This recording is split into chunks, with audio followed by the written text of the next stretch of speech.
केवल 2 ही दिन इस उपाय का पालन करने से सालों सालों तुम्हें कोई भी बीमारी छू तक नहीं पाएगी और तुम्हारे शरीर के सारे रोग खत्म हो जाएंगे और तुम ऊर्जावान और ताकतवर महसूस करोगे। लेकिन इसके लिए तुम्हें क्या करना? एक बार एक गुरु जो कि आयुर्वेद के बड़े ही झांता थे, वह अपने शिष्यों को उपदेश दे रहे थे।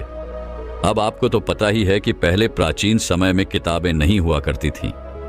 गुरु अपने सभी शिष्यों को बिना किताबों के ही ज्ञान दिया करते थे और वह ज्ञान आज हमें किताबों में भी नहीं मिलता है। ऐसे में वह गुरु उन सभी शिष्यों को कह रहे थे कि बच्चों, क्या आप सभी लोगों को पता है कि हम लंबे समय तक स्वस्थ कैसे रह सकते हैं? तो उनके शिष्यों ने कहा कि गुरुदेव, हमें पता नहीं है, लेकिन आप हमें इसके बारे में विस्तार से बताइए। तब गुरु ने कहा कि एक छोटा सा नियम है जो हमें अनेकों बीमारियों से दूर रखता है और हम लंबे समय तक जवान रह सकते हैं। जो भी व्यक्ति इस नियम का पालन करता है वह वृद्ध अवस्था में भी युवा दिखाई पड़ता है। उसके चेहरे पर तेज रहता है, उसकी त्वचा में एक चमक रहती है, वह हर समय ऊर्जा से भरपूर रहता है। और जो व्यक्ति इस नियम का पालन नहीं करता है वह भरी जवानी में ही वृद्ध दिखाई देने लगता है। उसके बाल सफेद हो जाते हैं, चेहरे पर झुर्रियां पड़ जाती हैं, त्वचा रूही रूही हो जाती है और वह हमेशा थका थका महसूस करते हैं। इसीलिए आज जो मैं तुम्हें नियम बताने वाला हूं उसे तुम बड़े ही ध्यान से सुनना, क्योंकि यह एक छोटा सा नियम आपके पूरे जीवन को बदल सकता है। तभी एक शिष्य ने कहा कि गुरुदेव, क्या वह नियम सरल है? क्या उसे हम सभी आसानी से अपना सकते हैं? शिष्य की बात सुनकर गुरु मुस्कुराए और बोले, हाँ, यह नियम बहुत सरल है और इसे हर व्यक्ति अपना सकता है। तुम भी अपना सकते हो। यह नियम बहुत आसान है, बस तुम्हें इसका ठीक से पालन करना आना चाहिए। तभी वह शिष्य बोला कि गुरुदेव, लेकिन वह नियम क्या है? तब गुरु ने बताया कि वह नियम है, हमें रात में भूखा सोना चाहिए। गुरु की बात सुनकर शिष्य घबरा गया और गुरु से बोला कि गुरुदेव जी, आप क्या कह रहे हैं? भूखा सोना है? मुझसे तो इस नियम का पालन नहीं होगा, क्योंकि देखो, मैं तो भूखा नहीं सो सकता हूं। शिष्य की बात सुनकर गुरु फिर मुस्कुराए और बोले, पहले तुम मेरी पूरी बात तो सुनो, तुम इस पूरे नियम के बारे में तो समझो। मैं तुम्हें यह थोड़ी कह रहा हूं कि तुम सुबह भोजन करो और इसके बाद भोजन ही ना करो और रात को भूखे सोने जाओ। फिर गुरु ने सभी शिष्यों से कहा, अब आप सभी लोग मेरी बात को ध्यान से सुनो। और फिर गुरु ने बताना शुरू किया, अब तक आपने अपने जीवन शैली में जो भी बदलाव किए हैं, जिन नियमों का पालन किया है, उन सभी में से जो आज का नियम है वह महत्वपूर्ण है। यह आपको बहुत अधिक लाभ देगा। यह नियम कोई कठिन नियम नहीं है, आप सरलता से इसका पालन कर सकते हैं। इसके लिए सबसे पहले आपको इस बारे में पता होना चाहिए कि हमारे शरीर में एक प्राण शक्ति होती है जो हमारे सभी कार्यों को संपादित करती है। जैसे कि जब हम भोजन करते हैं तो वह प्राण शक्ति हमारे भोजन को पचाने में लग जाती है। हम कोई दिमाग का कार्य कर रहे होते हैं तो उस समय वह प्राण शक्ति उस दिमागी कार्य को ठीक तरीके से संचालित करने में लग जाती है। जब हम दौड़ रहे होते हैं तो दौड़ते समय भी हमारी जो प्राण शक्ति है वह कार्य करती है। वह प्राण शक्ति हमारे शरीर के हर कार्य को संपादित करती है। लेकिन यहां पर एक बात समझने वाली यह है कि प्राण शक्ति केवल एक समय में एक ही कार्य कर सकती है। अगर आप भोजन करते हैं और भोजन करने के तुरंत बाद अगर आप कुछ गहरी सोच में पड़ जाते हैं तो आपके पाचन तंत्र पर इसका प्रभाव पड़ेगा, क्योंकि जो प्राण शक्ति है वह पूरे तरीके से पाचन पर लग ही नहीं पाती है। उसे तो आपने बांट दिया है। प्राण शक्ति का काम था कि जो भोजन आपने खाया है वह उसको पचाए, लेकिन आप तो गहरी सोच में डूब गए और प्राण शक्ति को एक नया काम मिल गया। अगर आप भोजन करने के बाद कोई शारीरिक परिश्रम करना शुरू कर देते हैं या फिर तेज तेज चलना शुरू कर देते हैं तो यह भी ठीक नहीं है, क्योंकि प्राण शक्ति जो पूरी तरह से पाचन पर लगती थी वह अब आपके तेज चलने पर खर्च हो रही है। इसीलिए आपको भोजन करने के बाद बहुत तेज नहीं चलना है, नहीं तो आपकी प्राण शक्ति आपके तेज चलने की तरफ आकर्षित हो जाएगी। इसीलिए आपको भोजन करने के बाद धीरे धीरे ही टहलना है। इसके बाद गुरु ने उन शिष्यों को कहा कि यह तो तुम्हें समझ में आ गया होगा कि प्राण शक्ति एक समय में एक ही कार्य कर सकती है। लेकिन जब आप देर रात में भोजन करते हैं, देर से आप खाना खाते हैं, तो पता है क्या होता है? इससे हमारे शरीर पर 3 प्रभाव पड़ते हैं। अब आप सभी इन 3 प्रभावों को ठीक से समझो। पहला प्रभाव जो हमारे शरीर पर पड़ता है वह यह है कि जो आपकी जठराग्नि होती है वह सूर्य के साथ काम करती है। यानी कि जैसे जैसे सूर्य का उदय होता है तो आपकी जो पाचन अग्नि है वह बढ़नी शुरू हो जाती है। दोपहर में वह बढ़ जाती है और संध्या काल में वह थोड़ी मंद पड़ जाती है। इसीलिए संध्या काल में हल्का भोजन करें और यही ठीक रहता है। और आपको यह भी ध्यान रखना होता है कि आपको शाम का भोजन सूर्य अस्त होने से पहले ही कर लेना है।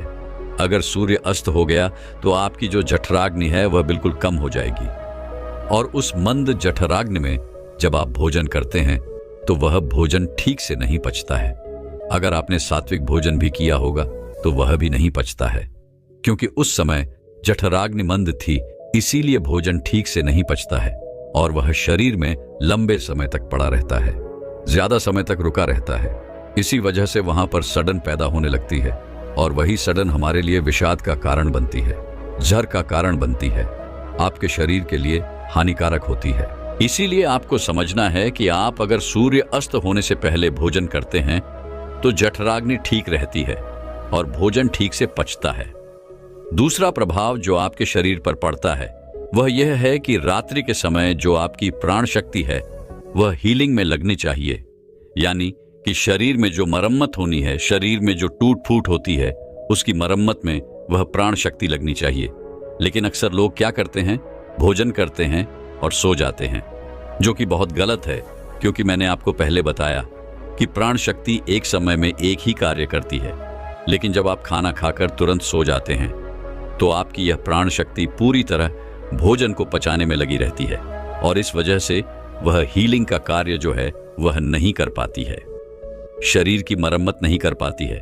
और जब वह प्रक्रिया निरंतर चलती रहती है, यानी कि आप खाते हैं और सो जाते हैं, तो फिर बहुत सारी बीमारियां शुरू होने लग जाती हैं, क्योंकि आपके शरीर की मरम्मत हो नहीं पाती है, आपकी प्राण शक्ति ठीक से अपना कार्य नहीं कर पाती है, वह हीलिंग का, मरम्मत का कार्य नहीं कर पाती है और इसी वजह से अनेक बीमारियां पैदा हो जाती हैं। तीसरा प्रभाव जो हमारे शरीर पर पड़ता है वह यह है कि जब आप भोजन करने के तुरंत बाद सोने चले जाते हैं तो आपका दिमाग कहता है कि मुझे तो नींद चाहिए और आपका शरीर भी यही कहता है कि मुझे तो नींद चाहिए।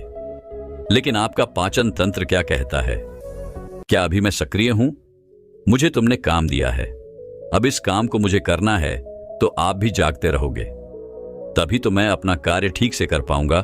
यानी कि दो विरोधाभास स्थितियां पैदा हो जाती हैं, दिमाग की तरफ से तो सो जाओ और पेट की तरफ से जागो। ऐसी स्थिति में नींद गहरी नहीं हो पाती है और गहरी नींद न होने के कारण शरीर को आराम भी नहीं मिल पाता है। आप सो तो जाते हैं 7 घंटे या 8 घंटे, लेकिन सुबह उठने में आपको कठिनाई होती है, आप दिन भर ऊर्जावान महसूस भी नहीं कर पाते हैं। और ऐसा इसीलिए होता है क्योंकि रात भर प्राण शक्ति ठीक से शरीर की मरम्मत, शरीर की हीलिंग का काम नहीं कर पाई। आपकी जठराग्नि, आपकी प्राण शक्ति पूरी तरह से पाचन तंत्र पर केंद्रित रही, उसने पूरी रात भोजन को पचाने में ही अपना समय दिया और फिर जैसे आप सुबह उठते हैं तो उठते ही फिर कुछ खा लेते हैं और इसी वजह से बार बार खाने से हमारी प्राण शक्ति पूरी तरह से पाचन पर ही लगी रहती है और शरीर के दूसरे कार्य मंद पड़े रहते हैं, जो कि शरीर के लिए बहुत जरूरी थे। ये 3 प्रभाव थे जो हमारे शरीर पर पड़ते हैं। अगर आप सूर्य अस्त होने के बाद भोजन करते हैं और भारी भोजन खाते हैं तो इससे आपकी पाचन प्रणाली पूरी तरह से बिगड़ जाती है, खत्म हो जाती है और फिर आप इसे ठीक करने के लिए चूर लेते हैं। अनेक प्रकार के तरीके अपनाते हैं, तब भी यह ठीक नहीं हो पाती है। लेकिन जो स्वाभाविक प्रण है उस पर तो आप ध्यान ही नहीं देते हैं। स्वाभाविक प्रणाली जो परमात्मा ने आपको दी है, जिससे आपका शरीर खुद ही खुद को साफ कर लेता है, खुद ही खुद की बीमारियों को ठीक कर लेता है। फिर गुरु सभी शिष्यों से कहते हैं कि अब मेरी बात को ध्यान से सुनो, शरीर अपनी बीमारियां अपने आप ठीक करेगा, लेकिन उसके लिए तुम्हें क्या करना है इस बात को समझो। इसके लिए आपको शाम 6 बजे से पहले अपना आहार लेना है। अगर आप शाम 6 बजे से पहले भोजन कर लेते हैं तो उसके बाद आप 9 से 10 बजे तक सोने के लिए जाते हैं, तो आपके पास लगभग 3 घंटे का समय होता है। और जो यह 3 घंटे का समय होता है और इसमें जो भी आपने हल्का फुल्का भोजन किया है वह आपके पेट से नीचे उतर शुरू हो जाता है और उसका अर्ध भोजन ठीक से पच भी जाता है। यानी कि आपने 7-8 बजे भोजन किया तो आपका आधा भोजन 10 बजे पच गया और जो बचा वह रात्रि के 1 बजे तक पच गया। और 1 बजे के बाद जो आपकी प्राण शक्ति है वह मरम्मत का कार्य करेगी, वह हीलिंग का कार्य करने लग जाएगी। फिर गुरु उन सभी शिष्यों से कहते हैं कि आपकी प्राण शक्ति अपने कार्य को ठीक तरीके से करे। उसके लिए आप 2 तरीकों से भूखे रह सकते हैं। मैं आपको उपवास करने के लिए नहीं बोल रहा हूं, क्योंकि उपवास करना सबके लिए संभव नहीं है। मैं आपको बता रहा हूं, उसको कहा जाता है अर्ध उपवास, या इसे प्रथकालीन उपवास भी कहते हैं। इसमें आपको उपवास करना है। वह उपवास आपको 16 घंटे का करना होता है और इसकी शुरुआत आप ऐसे कर सकते हैं कि आपने शाम को जो भोजन किया था 7 बजे, उसके बाद अगले दिन आप 7 बजे ही भोजन करें, क्योंकि जब आप 7-8 बजे भोजन कर लेते हैं तो वह भोजन आपका रात्रि में 1 बजे तक पच जाता है। उसके बाद आपके शरीर के पास लगभग 6 घंटे होते हैं और इस 6 घंटे में प्राण शक्ति शरीर की मरम्मत का कार्य करती है। आप शाम को 7-8 बजे भोजन करें और उसके बाद सुबह 7-8 बजे भोजन करें, और यह नियम हर कोई अपना सकता है। यह बिल्कुल सरल है। लेकिन अगर आप रात को 8-9 या फिर 10 बजे भोजन खाते हैं तो आप अपने इस नियम को बदले और 7-8 बजे भोजन खाना शुरू करें, क्योंकि यह छोटा सा नियम आपके जीवन में बड़ा बदलाव करेगा। दूसरी सारी चीजें बाद में, पहले अपने शरीर के स्वाभाविक प्रणाली को ठीक करना है। अगर आपको इस नियम से और भी ज्यादा फायदा लेना है तो आप शाम को 7-8 बजे भोजन कीजिए और उसके बाद सुबह 11 बजे भोजन करिए। अगर आप 7 से 11 बजे भोजन करते हैं तो आपके शरीर के पास 16 घंटे होते हैं जिसमें वह भोजन का पाचन भी करेगा, और उस भोजन को पचाने के बाद वह रिपेयरिंग का काम करना भी शुरू कर देगा।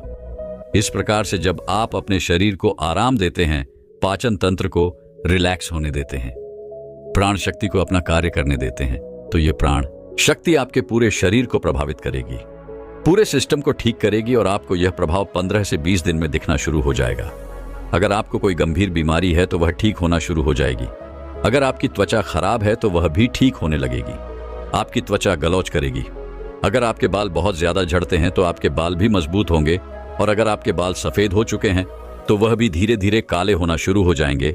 अगर आप बहुत थका थका महसूस करते हैं तो आप ऊर्जावान महसूस करने लगेंगे। अगर आपको कोई मानसिक समस्या है, चिंता है, तनाव है, तो आपकी चिंता और तनाव भी दूर हो जाएगा। जो विद्यार्थी पढ़ते तो हैं लेकिन उनको याद नहीं रहता है, तो उन्हें भी पढ़ी हुई चीजें जो हैं वह याद रहने लगेगी। आपको पता है कि हमें कोई चीज याद क्यों नहीं रहती है? क्योंकि हमारा दिमाग रिलैक्स नहीं रह पाता, क्योंकि हमारी प्राण शक्ति पूरी तरह से हमारे भोजन को पचाने में ही लगी रहती है और वह दिमाग की तरफ जा ही नहीं पाती है। लेकिन आप इस नियम का पालन करेंगे तो आपकी एकाग्रता बढ़ जाएगी। दिमाग कोई भी कार्य अच्छे से करना शुरू कर देगा। अगर आप 10 घंटे का उपवास कर सकते हैं तो आपके शरीर का फैट कम होगा। अगर आप वजन बढ़ाना भी चाहते हैं तो आपका वजन भी बढ़ेगा, लेकिन जो एक्स्ट्रा फैट होता है वह कम हो जाएगा, क्योंकि मोटापा अनेक बीमारियों को जन्म देता है। यह नियम आपके लिए हर प्रकार से उपयोगी है। तभी गुरु की बात सुनकर उनमें से एक शिष्य खड़ा हुआ और उनसे बोला कि गुरुदेव, मेरे मन में 2 प्रश्न उठ रहे हैं, कृपया करके आप उनका भी जवाब दीजिए। गुरु ने कहा कि पूछो बेटा, तुम्हारा क्या प्रश्न है? तब शिष्य ने कहा कि गुरुदेव, अगर हम शाम को 7 बजे भोजन करते हैं, उसके बाद हम 10 बजे तक सोने जाते हैं, तो अगर हमें भूख लगे तो हम क्या करें? शिष्य की बात सुनकर गुरु ने कहा कि बेटा, इसके लिए तुम्हें सबसे पहले यह समझना होगा, हमारे शरीर की प्रत्येक कोशिका का एक सिस्टम होता है।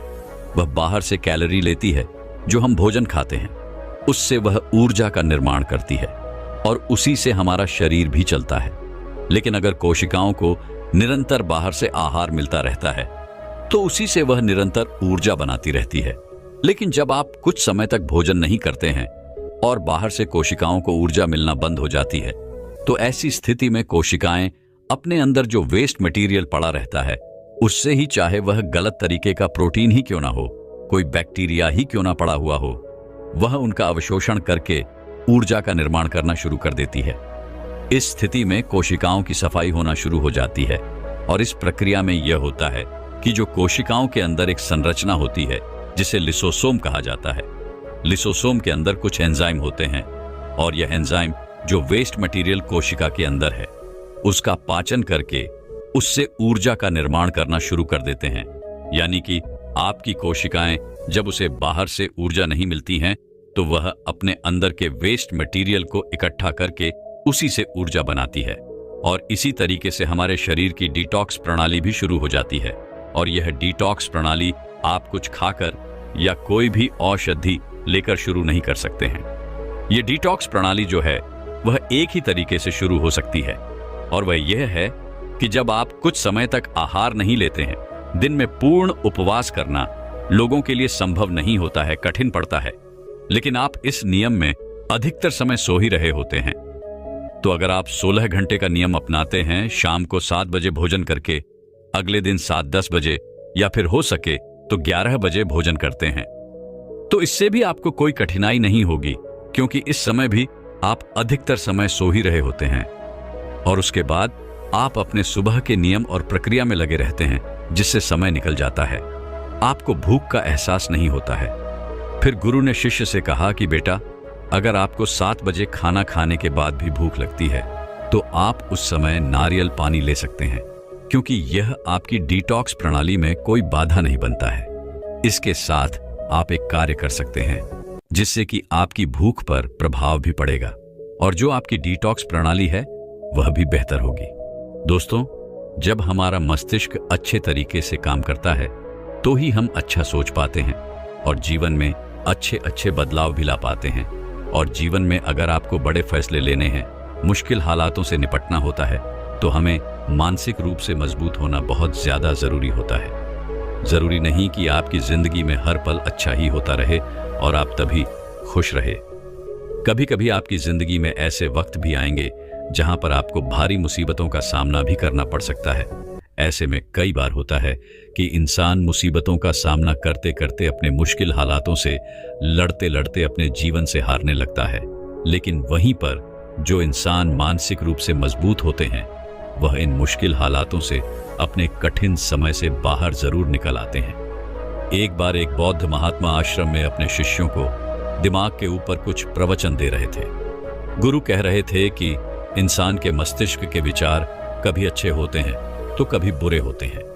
अच्छे विचार जब उसके दिमाग में जन्म लेते हैं तो वह अच्छी और कल्याणकारी बातें सोचता है, लेकिन वहीं पर अगर बुरे और गलत भावनाएं जन्म लेती हैं तो उससे उसका पतन होता है। तभी उन्हीं में से एक राजवंत नाम का शिष्य खड़ा होता है और गुरु से पूछता है कि गुरुवर, क्या कुछ ऐसा तरीका आप बता सकते हैं जिससे कि हम अपने मस्तिष्क को मजबूत और ताकतवर बना सकते हैं, खुद को मानसिक रूप से मजबूत बना सके। गुरु कहते हैं कि अवश्य मैं बताऊंगा, लेकिन उससे पहले मैं कुछ बातें बता रहा हूं जिसे तुम लोग ध्यानपूर्वक सुनना, तभी जाकर के हम बताएंगे कि मानसिक रूप से मजबूत कैसे बने। तभी तुम सब इस बात को बड़ी ही आसानी से समझ पाओगे।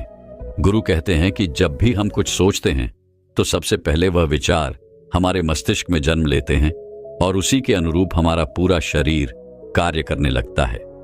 मान लो कि आप कुछ दुख भरी बातें सोचते हैं तो आप बिल्कुल शिथिल होते चले जाते हैं, आपके शरीर की ऊर्जा कम होने लगती है। लेकिन वहीं पर अगर आप कुछ उत्साह भरी बातें सोचते हैं तो आपके शरीर के अंदर असीमित ऊर्जा बहने लगती है। आप वाकई में ऊर्जावान दिखाई देने लगते हैं। आप यह अनुभव खुद कर पाएंगे कि जब आप खुश होते हैं तो आपके शरीर के अंदर बहुत ऊर्जा आ जाती है, आपका रोम रोम खिल उठता है। ऐसा इसलिए हुआ क्योंकि आपने अपने दिमाग में कुछ जोश भरी बातें सोची। शरीर तो वही है आपका, लेकिन जब आप दुखी होते हैं तो आपका शरीर बिल्कुल ऊर्जा विहीन हो जाता है। लेकिन जब आपके विचार जोश भरे वाले होते हैं तो आपका शरीर खिल उठता है। यानी हमारा शरीर किस तरीके से काम करेगा, ये सब हमारे मस्तिष्क में उत्पन्न हो रहे विचारों पर निर्भर करता है। अब तुम सबको मेरी बातें बहुत ही अच्छे तरीके से समझ में आएंगी। अब हम बताने जा रहे हैं कि मानसिक रूप से हम मजबूत कैसे बने। गुरु कहते हैं कि मैं तुम सबको 8 तरीका बताऊंगा। अगर आप उन 8 तरीकों को अपने दिमाग में लाएं, वैसा ही सोचते हैं, तो यकीन मानिए आपका शरीर भी वैसा ही काम करने लगेगा। जैसा कि मैं पहले बता चुका हूं कि जब आप दुखी होते हैं तो आपका शरीर ऊर्जा विहीन होने लगता है। लेकिन जब आप खुश होते हैं, आपके दिमाग में अच्छा विचार आया और आप खुश हो गए, तो आपके शरीर में अच्छी ऊर्जा बहने लगती है। इसका मतलब यह है कि अगर हम वह 8 तरीके जान लें और वही हम अपने दिमाग में सोचे, तो हमारा शरीर भी ऊर्जा और जोश से भर जाएगा। अर्थात हम मानसिक रूप से मजबूत बन जाएंगे। और वास्तव में जब आप मानसिक रूप से मजबूत बन जाएंगे, तो आप मुश्किल हालातों का सामना बड़ी ही आसानी से कर लेंगे। गुरु कहते हैं कि शिष्यों, मानसिक रूप से मजबूत बनने का पहला नियम है, जो हो चुका है उसकी परवाह करना छोड़ दो। गुरु कहते हैं कि शिष्यों, मुझे यह बताओ कि सूर्य किस दिशा में उगता है। तो सभी शिष्यों ने एक साथ जवाब दिया कि गुरुजी, सूर्य पूर्व दिशा से निकलता है। फिर गुरुजी ने कहा कि अगर मैं यह कहूं कि सूर्य पश्चिम दिशा से निकले तो क्या वह निकलेगा? सभी शिष्य कहते हैं कि बिल्कुल नहीं गुरु, सूर्य तो पूर्व दिशा से ही निकलेगा। हम उसके स्थान को, उसके जगह को बदल नहीं सकते हैं। फिर गुरु कहते हैं कि मान लो बारिश का मौसम है, और अगर मैं यह बोलूं कि बारिश बंद हो जाए तो क्या हमारे बोलने से बारिश बंद हो जाएगी? शिष्य कहते हैं कि नहीं गुरुवर, वह तो मौसम में बदलाव की वजह से होगा। जब मौसम में बदलाव होगा तो बारिश बंद हो जाएगी। फिर गुरुजी कहते हैं कि अगर मैं तुम लोगों से यह कहूं कि ठंडी के मौसम में गर्मी पड़ने लगे, तो ऐसा होने वाला तो नहीं है। शिष्य कहते हैं गुरुवर, आप ठीक कह रहे हैं, यह कभी नहीं हो सकता कि ठंडी के मौसम में गर्मी पड़े और गर्मी के मौसम में ठंडी पड़ने लगे। यह मौसम तो प्रकृति पर निर्भर करता है, जो कि हमारे बस में नहीं है। फिर गुरु कहते हैं कि ठीक उसी प्रकार अगर जो चीज हमारे वश में नहीं होती है, या जो बातें, घटनाएं बीत चुकी हैं, अगर हम उन घटनाओं को लेकर के बार बार परेशान होते रहेंगे या उसकी बहुत ज्यादा परवाह करेंगे, तो क्या हम भूतकाल की घटनाओं को बदल सकते हैं? शिष्य कहते हैं कि नहीं गुरुवर। फिर गुरु कहते हैं कि अगर तुम उन बीती घटनाओं को लेकर के बार बार चिंता में रहोगे और उस चीज की परवाह करोगे, तो तुम परेशान होते चले जाओगे। इसीलिए तुम्हारी जिंदगी में जो घटित हो चुका है, कोशिश करो उसे भुलाने की, और उसका एकमात्र तरीका है कि आप अपने आने वाले समय पर, आने वाले भविष्य पर, आने वाली चीजों पर अपना ध्यान केंद्रित करिए। गुरु आगे कहते हैं कि मानसिक रूप से मजबूत बनने का दूसरा नियम है ध्यान करने की आदत डाले। गुरु कहते हैं कि गौतम बुद्ध जब सत्य की खोज में निकल पड़े थे, तो उन्होंने बहुत सारे उपाय किए, बहुत सारे कर्मकांड किए, लेकिन उन कर्मकांडों की वजह से उन्हें बहुत ज्यादा कुछ हासिल नहीं हुआ और उनका शरीर दुबला पतला होता चला गया। लेकिन वह सत्य की खोज करने में असमर्थ रहे। उनके गुरुओं ने उन्हें बहुत सारे कर्मकांड उपाय बताए, लेकिन उन कर्मकांड का कोई मतलब नहीं हुआ। अंत में जब भगवान गौतम बुद्ध स्वयं ध्यान की अवस्था में बैठे, तो धीरे धीरे ध्यान की गहराइयों में जाकर के उन्हें वह सारी चीजें लगने लगी जिस चीज की वह खोज में निकल पड़े थे। ध्यान के जरिए वह अपने सभी विचार पर विजय पा लिए। उन्होंने पापी मार्ग को पराजित किया, काम वासना पर विजय पाई, अपनी हर एक भावना पर वह विजय पा लिए। और यह सब तभी हुआ जब वे ध्यान की गहरी अवस्था में बैठे और कई दिनों तक ऐसे ही बैठे रहे। ध्यान करने से हमारा मन और मस्तिष्क बहुत ही शांत हो जाता है, जिसे कि अगर हम किसी वस्तु पर या किसी के बारे में या किसी चीज के बारे में जब विचार करते हैं, तो हमारा पूरा ध्यान उसी पर केंद्रित रहता है। हमारा दिमाग ज्यादा इधर उधर भागता नहीं है और हम चीजों को बहुत ही अच्छे तरीके से समझ पाते हैं। ध्यान ही एक ऐसा तरीका है जो आपको हर तरीके से आपके दिमाग को मजबूत बनाता है। बौद्ध भिक्षु अगर किसी बात पर ज्यादा जोर देते हैं, तो वह ध्यान की प्रक्रिया पर ध्यान में कई घंटे तक बैठे रहते हैं, जिससे उनका दिमाग बहुत ही शांत रहता है, उनका मन बहुत ही शांत रहता है। और जिसका मन शांत रहता है, वही किसी भी चीज पर अच्छी तरीके से विचार कर सकता है। अर्थात वह मन और मन मस्तिष्क दोनों से मजबूत होता चला जाता है। ध्यान करने से आपकी सारी वासनाएं आपके नियंत्रण में रहेंगी। आप अपनी इच्छा अनुसार अपनी वासना को अपने वश में किए रहेंगे। गुरु आगे कहते हैं कि मानसिक रूप से मजबूत बनने का तीसरा नियम है, बहुत ज्यादा किसी से उम्मीद मत रखना। गुरु ने कहा कि तुम सब अपनी मर्जी से जन्म लिए हो, अपनी मर्जी से ही गर्भ का चुनाव किए हो, लेकिन इंसान जन्म लेने के बाद वह यह सब भूल जाता है कि उसे क्या करना क्या नहीं, वह किस लिए जन्म लिया था, और जन्म लेने के बाद वह तमाम तरह की वासनाओं से ग्रसित हो जाता है। इस संसार की मोह माया में वह बहुत ज्यादा परेशान हो जाता है। वह खुद को जान ही नहीं पाता, वह खुद को भूल जाता है। और यही वजह रहती है कि वह तरह तरह के लोगों से अपनी बहुत ज्यादा उम्मीदें लगा बैठता है। उम्मीदें दुख का कारण बनती है। जिस भी व्यक्ति वस्तु से आपकी उम्मीदें ज्यादा बढ़ जाएंगी, आने वाले समय में सबसे ज्यादा दुख आपको उसी से मिलने वाला है। क्योंकि उम्मीद जहां होती है, दुख भी वहीं पर होता है। क्योंकि आप किसी से बहुत ज्यादा उम्मीद लगा लिए और वह व्यक्ति आपकी उम्मीदों पर खरा नहीं होता रहा, तो सबसे ज्यादा दुख आपको उसी से होने वाला है। क्योंकि जब उम्मीद टूटती है तो दुख बहुत ज्यादा होता है। इसलिए इस सांसारिक, इस भौतिक जीवन में बहुत ज्यादा उम्मीद और बहुत ज्यादा मोह किसी भी व्यक्ति से मत करना। तभी एक शिष्य उठ खड़ा होता है और कहता है कि हे गुरुवर, हम बिना उम्मीद से, बिना आशा से कैसे जी सकते हैं। हम सबके मन में रहता है कि मुझे यह चीज करनी है, मुझे वह चीज करनी है, मुझे जीवन में ऊंचाइयों को हासिल करना है। बिना उम्मीद के तो हम लोग जीवन में आगे बढ़ ही नहीं सकते। गुरु ने कहा कि कुछ पाने की लालसा, कुछ बड़ा बनने की लालसा जीवन में जरूर आपको ऊंचाइयों तक ले जाएगी। कुछ बड़ा बनने के लिए लालसा खुद से होती है, ना कि किसी व्यक्ति वस्तु विशेष से। मैं यहां पर लोगों के बारे में बात कर रहा हूं कि अगर तुम ये सोचो कि मेरा दोस्त मेरे साथ हमेशा खड़ा रहेगा, या मेरे लिए मेरे साथ हमेशा खड़ा रहेगा, या आप जो सोचे वह सामने वाला इंसान आपके लिए वैसा करे, तो ये सभी चीजें बहुत ज्यादा उम्मीद और मोह को बढ़ावा देती हैं। बहुत ज्यादा उम्मीद किसी से मत रखना। खुद से उम्मीद रखोगे तो दुख बहुत ज्यादा नहीं होगा, लेकिन अगर दूसरों से उम्मीद रखोगे और वह उम्मीद पूरी नहीं हुई तो दुख बहुत ज्यादा होगा। कई बार होता है कि माता पिता जो अपने जीवन में हासिल नहीं कर पाए, वह चाहते हैं कि वह चीज उनके बच्चे हासिल करें। वह सारा भार अपने बच्चों पर ला देते हैं।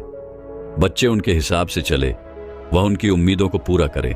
उन्होंने ने जो अपने जीवन में हासिल नहीं कर पाया, वह काम अब उनके बच्चे करें। और लगभग इस समय तो सभी के माता पिता यही कह रहे हैं। बहुत कम लोग होते हैं जो अपने बच्चों को आजाद रखते हैं। मेरी सभी से गुजारिश है कि अपनी उम्मीदों का पहाड़ अपने बच्चों पर ना थोपें। गुरु कहते हैं कि मानसिक रूप से मजबूत होने का चौथा नियम है कि पहली बार में ही किसी काम में फेल होने से डरो मत। गुरु आगे कहते हैं कि शिष्यों, अगर डर तुम पर हावी हो जाएगा तो तुम अवश्य असफल हो जाओगे। अपनी जिंदगी में वह इंसान सबसे ज्यादा असफल होता है जिसे अपने लक्ष्य को पाने का डर रहता है।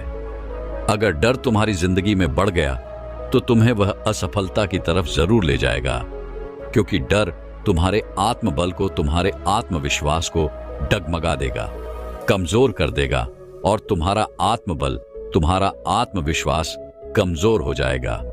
तो तुम निश्चित ही अपने लक्ष्य को पाने में असमर्थ महसूस करोगे और यही असमर्थता तुम्हें असफलता की तरफ ले जाएगी।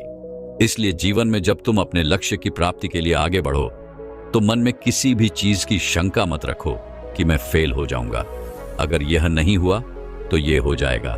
ये सब बातें अपने दिमाग में मत लाओ, क्योंकि यह सभी बातें आपको डर की तरफ ले जाएंगी। और जब डर बढ़ेगा तो तमाम शंका आपके दिमाग में पैदा होगी।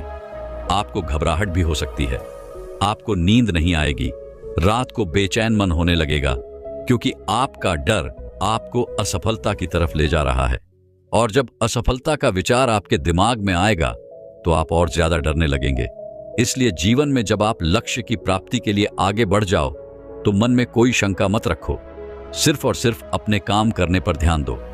जब तुम काम करने पर ध्यान दोगे तो तुम कभी डरोगे नहीं, क्योंकि तुम अपने लक्ष्य की प्राप्ति के लिए काम कर रहे हो, उसके लिए जुट गए हो, तो तुम्हारा डर खत्म हो जाएगा। और जब डर खत्म हो जाएगा तो तुम जरूर सफल हो जाओगे। गुरु आगे कहते हैं कि पांचवा नियम है मानसिक रूप से मजबूत बनना। वह यह है कि जिंदगी में कभी भी खुद को कोसो नहीं। गुरु कहते हैं कि जो इंसान जितना ज्यादा संघर्ष करता है वह उतना ही मजबूत बनता चला जाता है। जितना ज्यादा तुम मजबूत बनोगे उतना ही ज्यादा तुम काबिल होते चले जाओगे।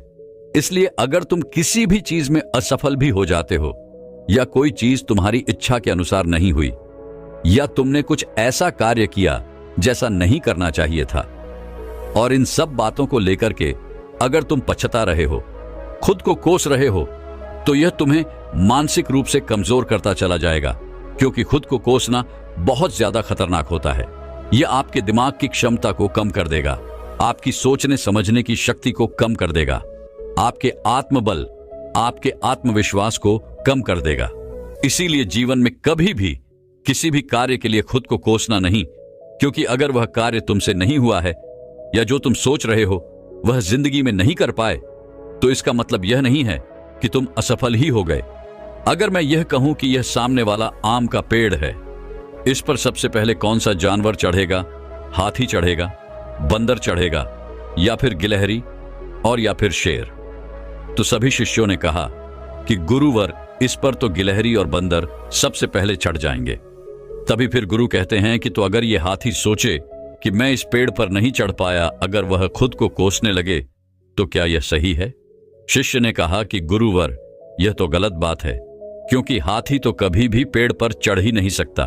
हाथी तो पेड़ पर चढ़ने के लिए बना ही नहीं है। गुरु कहते हैं कि ठीक इसी प्रकार हर एक व्यक्ति का काम करने की कला का, दिमाग का अलग अलग महत्व होता है।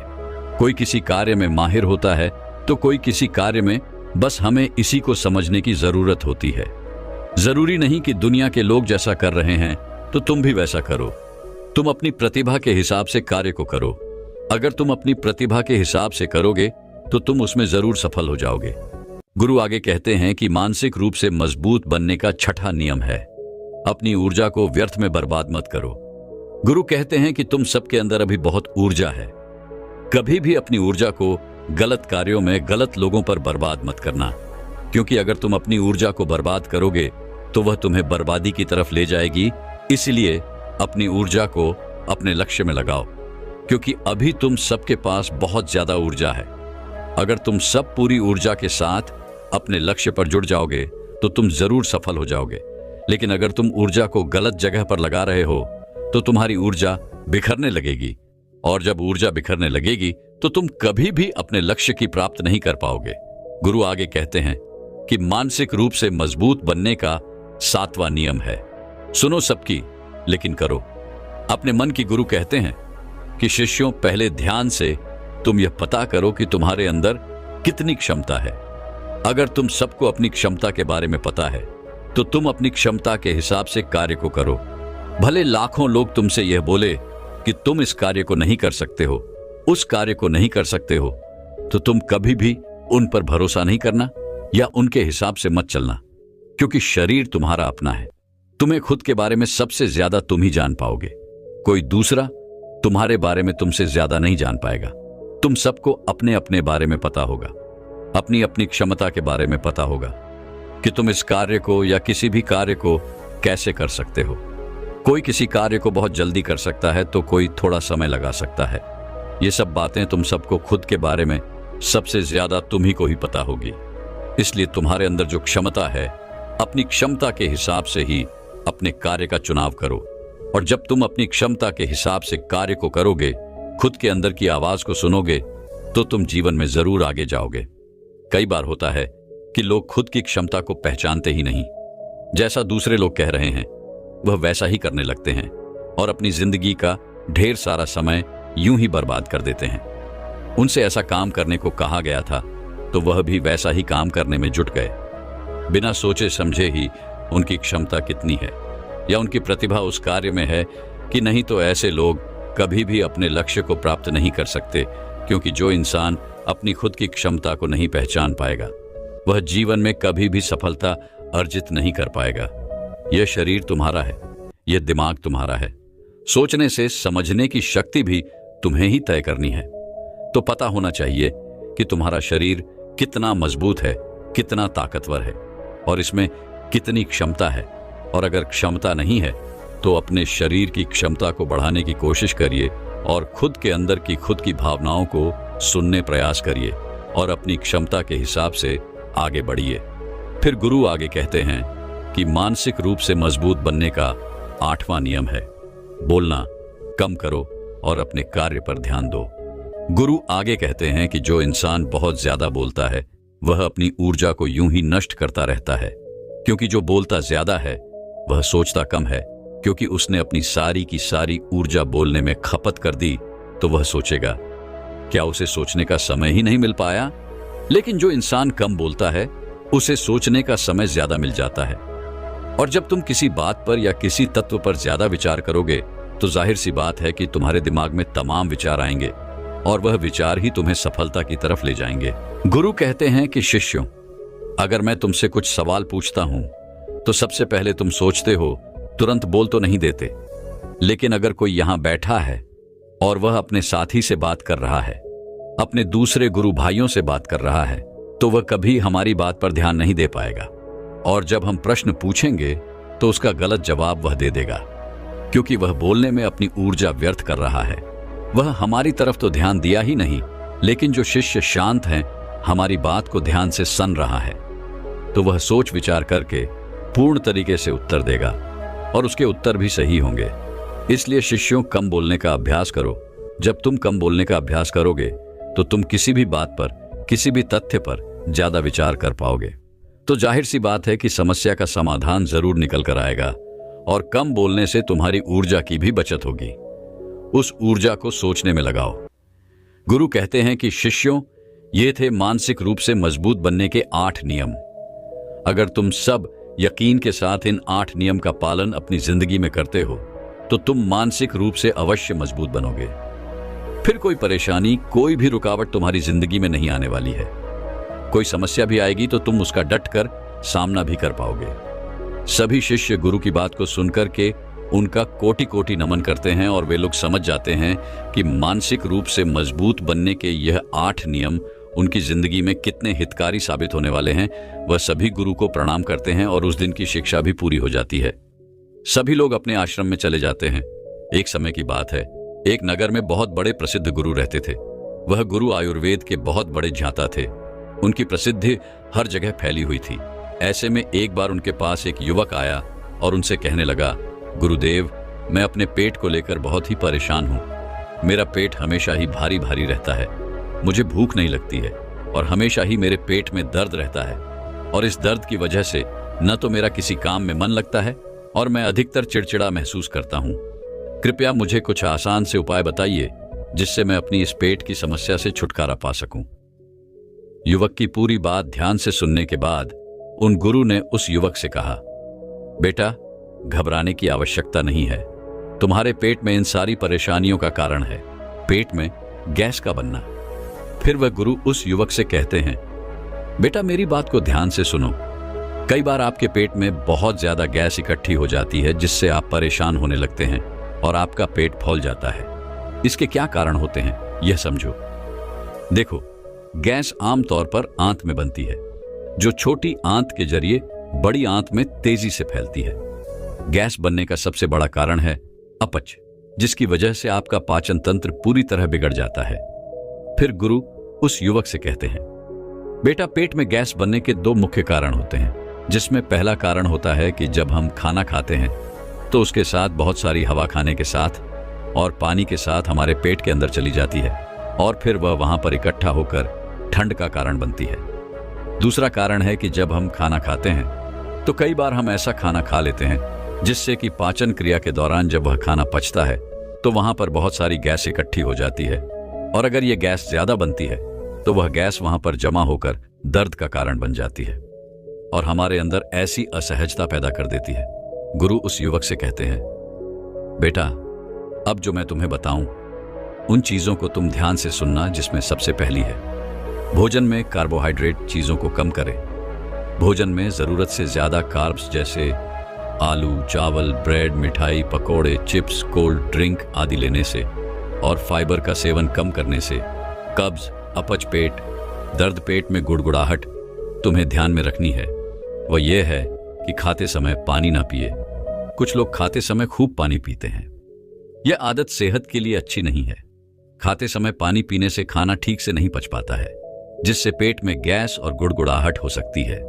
फिर सड़क पर खुली बिकने वाली चीजों से फूड पॉइजन हो सकता है। फूड पॉइजन या फिर डायरिया की स्थिति में खाना ठीक से नहीं पचता है। इस स्थिति में पेट में गैस बनने लगती है और गुड़गुड़ियां भी गैस बाहर निकलती है। इसीलिए कभी भी बासी भोजन नहीं करना चाहिए। चौथी बात जो तुम्हें ध्यान में रखनी है वह यह है कि हमेशा तुम्हें खाना समय पर खाना चाहिए और लंबे समय तक भूखा नहीं रहना चाहिए। सुबह सुबह तो बिल्कुल भी भूखा आपको नहीं रहना है, क्योंकि खाना समय पर नहीं खाने से, लंबे समय तक भूखे रहने से, या फिर जरूरत से ज्यादा खाना खाने से, तली चीजें खाने से, मसालेदार खाना खाने से, चाय के साथ ढेर सारे पकोड़े या फिर समोसा खाने से गैस एसिडिटी की समस्या शुरू हो जाती है। ऐसे लोगों को पेट में गुड़गुड़ाहट किसी भी कारण से बने, लेकिन आज मैं तुम्हें 4 चीजों के बारे में बताऊंगा, उससे आपकी गैस बनने की समस्या बिल्कुल खत्म हो जाएगी। अब इसे तुम ध्यान से सुनो। सबसे पहली चीज जो आपके गैस को खत्म करेगी और पाचन से संबंधित सारी समस्याओं को खत्म करेगी वह है अजवाइन। बेटा, अजवाइन के अंदर एक ऐसा तत्व पाया जाता है जिसे बोलते हैं थाइमोल। थाइमोल अंदर जाकर हमारे पाचन तंत्र को मजबूत करता है। जब हम अजवाइन खा लेते हैं तो यह थाइमोल हमारे पेट के अंदर जो पाचक रस होते हैं उनकी क्षमता को बढ़ा देता है, जिसकी वजह से हमारा खाना जल्दी जल्दी पचता है और हमारे गैस की समस्या बिल्कुल खत्म हो जाती है। बेटा, अजवाइन के बीज में फाइबर और पोटासियम की मात्रा ज्यादा होती है। यह ब्लड प्रेशर को कंट्रोल करने में मदद करती है।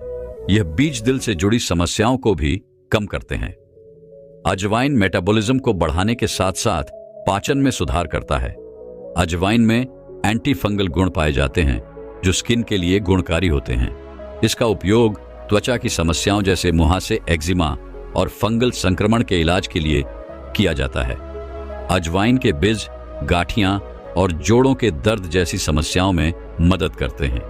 अजवाइन में मौजूद गामा टेरिपियन, पेप्टिक, ऑल्सो डायबिटिक के इलाज, ब्लड प्रेशर और कोलेस्ट्रॉल के स्तर को कम करने में मदद करता है।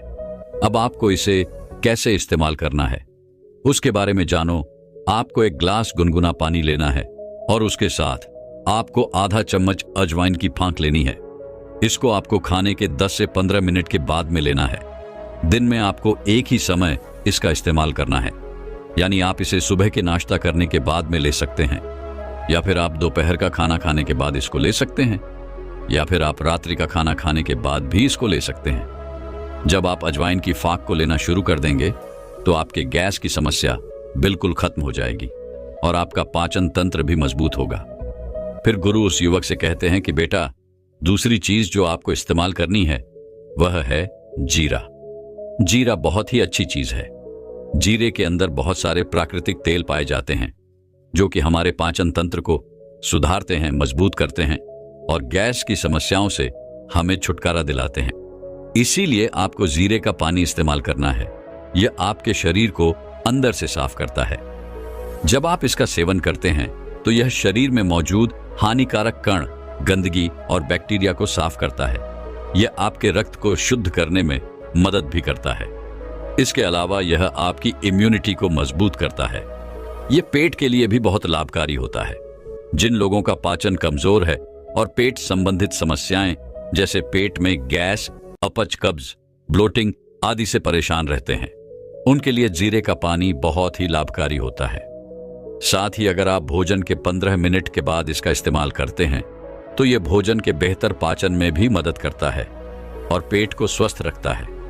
इसके सेवन से सिर्फ आपके पाचन में ही सुधार नहीं होता है, बल्कि मेटाबॉलिज्म में भी सुधार होता है, जिससे आप तेजी से कैलोरी बर्न कर पाते हैं। यह शरीर में जमा चर्बी को कम करने में भी मदद करता है और आपकी वेट लॉस जर्नी में तेजी लाता है। इसके अलावा शरीर में टॉक्सिन्स को बाहर और रक्त को शुद्ध कर त्वचा संबंधित कई समस्याओं को दूर करने में मदद करता है। इससे कील, मुहासे और एलर्जी आदि से छुटकारा मिलता है। साथ ही त्वचा में निखार भी आता है। फिर गुरु उस युवक से कहते हैं, बेटा, इसको बनाने के लिए आपको एक ग्लास में पानी लेना है और उसके अंदर आपको एक छोटी चम्मच जीरे की डाल देनी है। इसके बाद में आप इसको आग पर रखिए और इसे उबलने दीजिए। आप इसे करीबन 5 से 7 मिनट के लिए उबालें। इसके बाद आप इसको छलनी की सहायता से छानकर एक दूसरे ग्लास में रख लीजिए और फिर इस पानी को आपको दिन में 2 बार इस्तेमाल करना है। एक समय तो आपको दोपहर का खाना खाने के बाद में इस्तेमाल करना है और एक आपको रात्रि का खाना खाने के बाद इस्तेमाल करना है। आपको इस पानी को खाना खाने के 10 मिनट के बाद में ही इस्तेमाल करना है। जीरा आपकी गैस की समस्याओं के लिए बहुत ही अच्छी चीज है। आप इसे 2 समय इस्तेमाल कीजिए, जिससे इसके अंदर जो प्राकृतिक तेल होता है वह पूरी मात्रा में मिले और गैस की समस्याओं को बिल्कुल खत्म कर दे। फिर गुरु उस युवक से कहते हैं कि बेटा, इसके बाद जो आपको तीसरी चीज इस्तेमाल करनी है वह है हींग। हींग आयुर्वेद की बात करें तो हींग हमारे शरीर के अंदर वात दोष को नियंत्रित करती है और गैस भी एक तरह का वात दोष है। इसीलिए अगर आप हींग का इस्तेमाल करते हैं तो उसकी वजह से आपको गैस की समस्याएं बिल्कुल खत्म हो जाएगी। इसके साथ ही हींग ब्लड प्रेशर को कम करती है। हींग में ऐसे कंपाउंड पाए जाते हैं जो ब्लड थिरल के रूप में काम करते हैं। इसके अलावा यह ब्लड प्रेशर को कम करने और दिल को हेल्थी बनाने में भी मदद करती है। इसके अलावा हींग अपने एंटी इंफ्लेमेटरी, एंटीवायरस और एंटीबैक्टीरियल गुणों के कारण एस्थमा और अन्य सांस से संबंधित परेशानियां जैसे ब्रोंकाइटिस और सूखी खांसी से भी राहत दिलाता है। इसके अलावा हींग पीरियड्स के दौरान होने वाले दर्द से भी राहत दिलाने में मदद करता है, क्योंकि इसमें नेचुरल ब्लड थिंकिंग कंपाउंड पाए जाते हैं। दरअसल हींग शरीर के किसी भी हिस्से में बाधा डाले बिना ब्लड सर्कुलेशन को सही ढंग से फ्लो करने में मदद करती है, जिससे पीरियड्स के दौरान होने वाले पीठ और पीठ के निचले हिस्से के दर्द को कम करता है। इसके अलावा हींग में एंटी इंफ्लेमेटरी गुण होते हैं जो ब्लड मसल्स की सूजन को कम करते हैं, जिससे सिर दर्द में राहत मिलती है। एक ग्लास गर्म पानी में एक चुटकी हींग मिलाकर दिन में कई बार पीने से सिर दर्द में आराम मिलता है, जो पेट फूलने, सूझबूझ और अन्य पाचन संबंधित परेशानियों को कम करने में मदद करता है। इसको इस्तेमाल करने के लिए आपको एक ग्लास गुनगुना पानी लेना है और उसमें आधा चम्मच आपको हींग मिला लेनी है। गुनगुने पानी में हींग मिलाकर आपको इसे तुरंत ही पी लेना है। इसके पीने के बाद आपका पेट फूलना बंद हो जाएगा, आपकी गैस बनना बिल्कुल खत्म हो जाएगी। फिर गुरु उस युवक से कहते हैं कि बेटा, चौथी जो सबसे महत्वपूर्ण चीज है वह है अदरक। अदरक यानी कि अदरक का पानी। अदरक पोषक तत्वों का खजाना होता है। यह स्वादिष्ट होने के साथ साथ सेहत से भरपूर होता है। आयुर्वेद में इसका इस्तेमाल दवा बनाने के लिए भी किया जाता है। हमारे रसोई घर में अदरक का इस्तेमाल मसालों के रूप में भी किया जाता है। यह विटामिन सी, मैग्नीशियम और अन्य खनिजों से भरपूर होती है। यह कई बीमारियों से हमें बचाती है। अदरक के अंदर बहुत ही ज्यादा डाइजेस्टिव प्रॉपर्टीज होती है जो हमारे शरीर के अंदर पाचन तंत्र को मजबूत बनाती है और गैस से आपको छुटकारा दिलाने का काम करती है। अदरक के अंदर एक पोषक तत्व पाया जाता है जिसे बोलते हैं जिंजरोल, और यह जिंजरोल आपके पेट के अंदर पाचन तंत्र को मजबूत करता है, आपके लिवर को मजबूत करता है। इसीलिए अगर आपको गैस की शिकायत रहती है और काफी लंबे समय से आपको यह परेशानी है और आप हमेशा हमेशा के लिए इसको ठीक करना चाहते हैं, तो आप अदरक का पानी रोजाना पिए। फिर गुरु उस युवक से कहते हैं, बेटा, अदरक आपके ह्यूमन सिस्टम को मजबूत करता है। अगर आपको अक्सर थकान महसूस होती है तो अपने खाने में अदरक का इस्तेमाल जरूर करें। इससे आपकी थकान जल्दी दूर हो सकती है। अदरक इम्यूनिटी बढ़ाने में मदद करता है। इसमें एंटी इंफ्लेमेटरी गुण पाए जाते हैं जो संक्रमण को दूर करने में मदद करते हैं। इसके साथ ही अदरक वजन कम करने में मददगार है। जिन लोगों को वजन कम करना है उनके लिए अदरक काफी फायदेमंद है। अदरक में एंटी इंफ्लेमेटरी, एंटीऑक्सीडेंट गुण पाए जाते हैं जो वजन कम करने में काफी मदद करते हैं। इसमें मौजूद गुण पाचन एंजाइम के उत्पादन को उत्तेजित करने में मदद करते हैं, जिससे कैलोरी बर्न होती है। इसके साथ ही अदरक का इस्तेमाल खून का तेजी से संचार के लिए भी किया जाता है। अदरक में विटामिन, खनिज और अमीनो एसिड पर्याप्त मात्रा में पाए जाते हैं। यह हृदय संबंधित समस्याओं की संभावनाओं को कम करने में मदद करते हैं। अदरक धमनियों में वसा को जमा होने से रोकता है, जिससे दिल के दौरे और स्ट्रोक को रोकने में मदद मिलती है। बेटा, अदरक का पानी बनाने के लिए आपको एक कप पानी लेना है। उसमें आपको एक छोटी चम्मच कसी हुई अदरक डालनी है। इन दोनों चीजों को आपको आग पर रखकर अच्छे से उबाल लेना है, यानी इसमें 3 से 4 बार अच्छी तरह उबाल आ जाए। इसके बाद आपको इसको छलनी से या सूती कपड़े के माध्यम से छान लेना है। इसके बाद आपको इसको थोड़ी देर के लिए रख देना है। जब यह हल्का हल्का गुनगुना रह जाए तब आपको इसको दिन में 2 समय लेना है। एक समय तो दोपहर का खाना खाने के बाद और एक रात्रि का खाना खाने के 10 मिनट बाद। अदरक का पानी आपकी गैस की समस्याओं के लिए बहुत ही अच्छी औषधि है। आप इसे रोजाना भी इस्तेमाल कर सकते हैं। इसका कोई नुकसान नहीं है और यह आपको बहुत ही अच्छे परिणाम देती है। हम अपना मुख्य भोजन रात को ही करते हैं। रात को ठूस ठूस करके हम भोजन खाते हैं और फिर सो जाते हैं। लेकिन मैं आपको बता दूं कि हमारे शरीर में 80% बीमारियां इसी वजह से होती हैं। आप खुद अपनी बीमारियों को आमंत्रित करते हैं और रात को पेट भरकर खाना खाना, यह तो बीमारियों के लिए सोने पर सुहागा हो जाता है। इसीलिए आज हम जानेंगे कि यदि हम 1 महीने खाली पेट सो जाते हैं तो इससे हमारे शरीर पर क्या चमत्कार होंगे। आपकी 80% बीमारियां खत्म हो जाएंगी। आप डरो मत, क्योंकि मैं आपको भूखा सोने के लिए नहीं कह रहा हूं। बस सोते समय आपका पेट खाली हो जाना चाहिए। दोस्तों, मैं उम्मीद करता हूं कि यह कहानी सुनने से आपके जीवन में अच्छे बदलाव आए होंगे। आपको इस वीडियो से क्या सीखने मिला ये कमेंट करके जरूर बताइए और अपने परिवार, दोस्तों या आपके करीबी इंसान के साथ ये कहानी शेयर करके उन्हें भी इस ज्ञान से परिचित करवाएं। बाकी अगर आपको ये वीडियो दिल से अच्छी लगी हो तभी इस वीडियो को लाइक कर देना, और आपने अब तक इस चैनल को सब्सक्राइब ना किया हो तो चैनल को सब्सक्राइब भी जरूर कर देना।